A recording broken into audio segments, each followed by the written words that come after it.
Hello friends, welcome to বাঙালিরভুরিভোজ। আজকে এই বর্ষায় আবার আপনাদের জন্য নিয়ে হাজির হয়েছি ইলিশের একটা সিম্পল রেসিপি। বেগুন আলু দিয়ে ইলিশের ঝোল গরম ভাত দিয়ে জাস্ট ফাটাফাটি জমে যাবে। তাহলে চলুন এই ইজি রেসিপিটা আমরা শিখে নিই।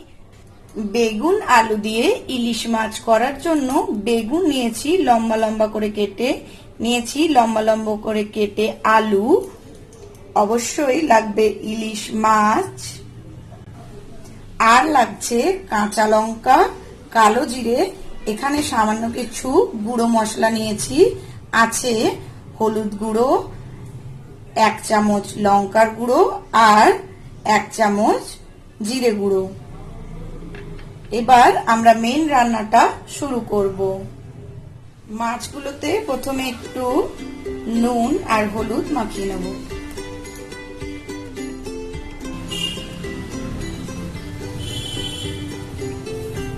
আমি এখানে কাঁচা ইলিশ মাছ দিয়ে রান্নাটা করব। নুন হলুদটা মাখিয়ে মাছটাকে একটু রেস্টে রেখে দেবো। আপনারা চাইলে কিন্তু মাছটাকে ভেজে নিয়েও করতে পারেন। এখানে আমি কড়ার মধ্যে 2 টেবিল স্পুন সরষের তেল অ্যাড করে দেব। তেলটাকে খুব ভালোভাবে গরম করে নেব। তেলটা ভালোভাবে গরম করে নিয়েছি। এবার এর মধ্যে আলুগুলো দিয়ে দেব।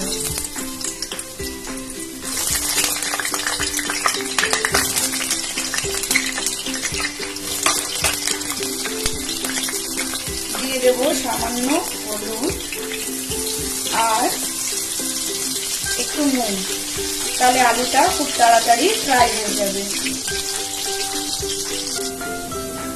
আলুগুলো ফ্রাই হয়ে গেছে, এবার আলুগুলোকে তুলে নেব।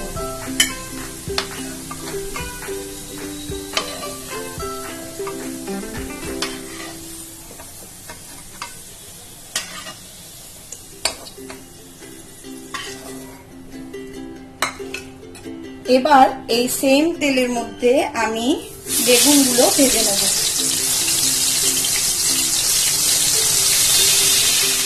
বেগুনটাও ভাজা হয়ে গেছে, এবার বেগুনটাকেও তুলে নেব।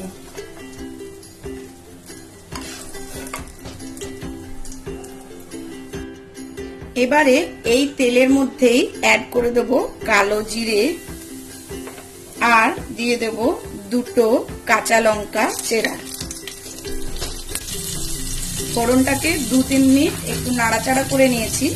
এবার এর মধ্যে এই গুঁড়ো মশলা, জিরে গুঁড়ো, লঙ্কা গুঁড়ো আর হলুদ গুঁড়োটা আমি জল দিয়ে গুলে রেখেছি, এটা অ্যাড করে দেব। আর দিয়ে দেব এই বাটিটা ধুয়ে সামান্য একটু জল।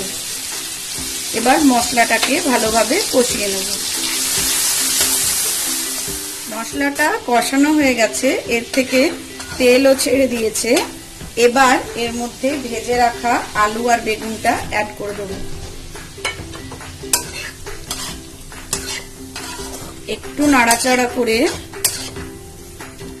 এর মধ্যে জল অ্যাড করব। আপনারা যেমন ঝোল খাবেন সেই রকমই জলটা অ্যাড করবেন। এবার এর মধ্যে অ্যাড করব স্বাদ মতো নুন আর দিয়ে দেব একটু পরিমাণ মতন চিনি। তারপর চাপা দিয়ে এটাকে ভালো করে ফুটিয়ে রান্না করব।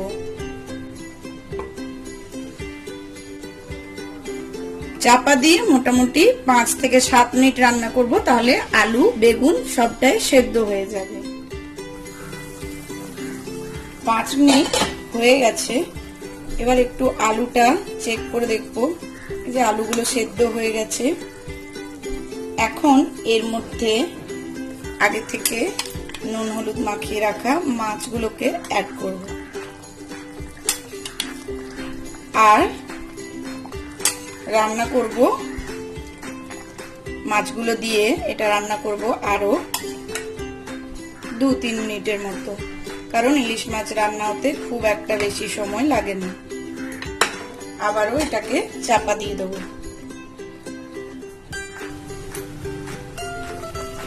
5 মিনিট হয়ে গেছে, মাছ ভালো করেই সেদ্ধ হয়ে গেছে, দেখেই মনে হচ্ছে।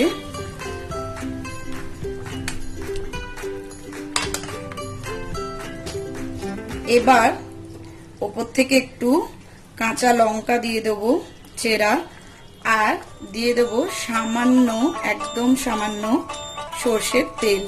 তাহলে তৈরি হয়ে গেল আমাদের বেগুন আলু দিয়ে ইলিশ মাছের ঝোল। এবার এটাকে আমরা সার্ভ করে দেব।